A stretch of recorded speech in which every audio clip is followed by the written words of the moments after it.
What's up, everyone? We got another NFL offseason recap video. Today, we're going to be looking at the Carolina Panthers, how their season went last year, what they've done so far in free agency, and what they should be looking forward to in the draft. The 2019 season for the Panthers was full of ups and downs. Some games made it look like the Panthers were playoff ready, and others looked the complete opposite, such as the 49ers game where they got demolished, especially in the run game, which was the story for the whole season. They finished 5-11 in the regular season while going 1-5 in the tough NFC South. Ron Rivera and his staff was fired, and this offseason they were replaced by Baylor's Matt Rule and LSU's passing game coordinator Joe Brady, who is now the Panthers' offensive coordinator. The offense was porous outside of Christian McCaffrey and DJ Moore, and they finished 28th in offensive DVOA.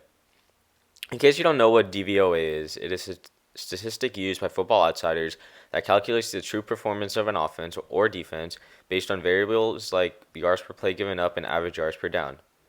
The Panthers were forced to start Kyle Allen the whole season after Cam Newton broke his foot early on in Week 3 and was on IR for the rest of the year. Third-round pick Will Grier got a couple starts late in the year as well after the Panther season was deemed over.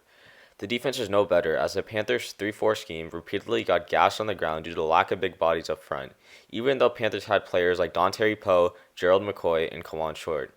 Injuries also played a part in the Panthers having the worst run defense in the league as well.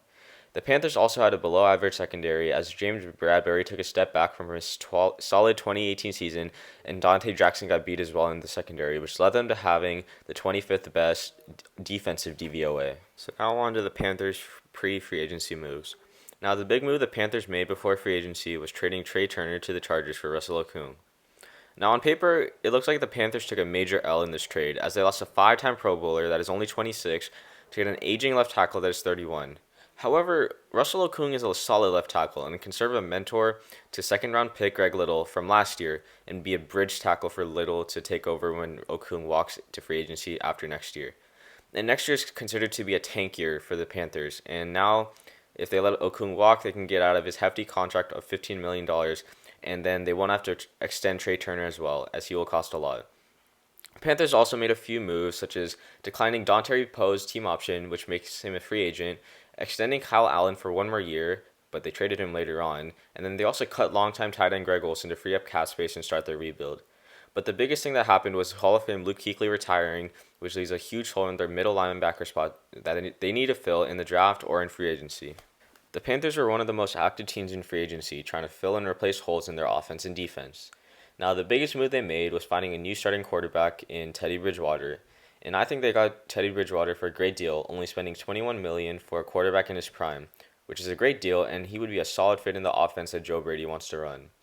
Now, they also signed the hottest wide receiver on the market in Robbie Anderson. However, I really don't see the fit for this in Carolina because they already have two competent receivers in DJ Moore and Curtis Samuel, and both of them are downfield threats with good speed, which are similar to what Robbie Anderson brings to the table. In addition, paying him $10 million a year, even though he's never had a 1,000-yard season, is very complexing. They'd be much more competent to spend money on a slot receiver rather than a downfield receiver. The Panthers also signed special teams ace and returner Farrah Cooper to a one-year deal, and also signed guard John Miller to a one-year $4 million contract to replace Trey Turner at right guard. Now, the Panthers also tried to improve their bad defense by extending standout free safety Trey Boston, who's criminally underrated in the NFL in terms of how he makes plays on the ball with stats like interceptions, pass breakups, and deflections. They also tried to add to their linebacking room that was hit hard by the retirement of Luke Kuechly by signing former Raiders linebacker Tahir Whitehead to a one-year deal. They also made some moves like signing Stephen Weatherly to try and bolster up their front seven, while also trying to make up for the loss of James Bradberry by signing Justin Burris.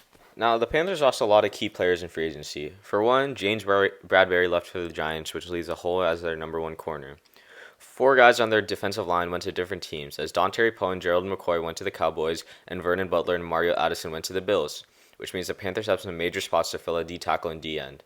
The Panthers also decided to move on from former Heisman and MVP winning quarterback Cam Newton with the signing of Teddy Bridgewater, meaning Newton's time with the Panthers is over. Strong safety Eric Reid was also released after a couple below-average years. Quarterback Kyle Allen was traded to the Redskins to be reunited with Ron Rivera just after being extended for 1 year, which means Will Grier will likely be the backup to Teddy Bridgewater. And lastly, guard Greg Van Roten left for the Jets. As for the draft, the Panthers have a ton of spots to fill, but the two main ones to really improve their team would be at D tackle and cornerback. Their run defense was one of the worst in the league last year, so getting someone like Derek Brown, who projects to be a DJ Reader or a Dante Poe type D tackle, that would be a good for 2 downs as a run stuffer would be a solid option for them at pick 7. Now, if Jeffrey Okuda seems to fall, I would select him over anyone they would have in the draft because of the types of receivers that are in the NFC South, such as Michael Thomas, Mike Evans, and Julio Jones, and I'm not even counting Calvin Ridley or Emmanuel Sanders. And now that the Panthers lost their number one corner to free agency in James Bradbury, Okuda would make much more of a solid pick for them. Another possible way of going in the draft is getting an offensive tackle to protect Bridgewater's blind side. And this might not be a bad idea, especially if Greg Little doesn't seem like the answer after Okung leaves next year. And this is also a very deep offensive line class, so the Panthers could find a starting offensive tackle in the second round, such as Austin Jackson from USC, Ezra Cleveland from Boise State, and Matt Peart from UConn. Finally, if it seems right, selecting the do-it-all linebacker Isaiah Simmons would significantly impact the defense in a positive way, as they can use him at strong safety, linebacker, nickel corner, free safety. Basically, he does it all for your defense, similar to guys like Jabril Peppers or Derwin James. Well, that is all for this offseason recap video of the Carolina Panthers. Don't forget to like, comment what you think the Panthers record is going to be in 2020, and who you think they should draft, and don't forget to subscribe.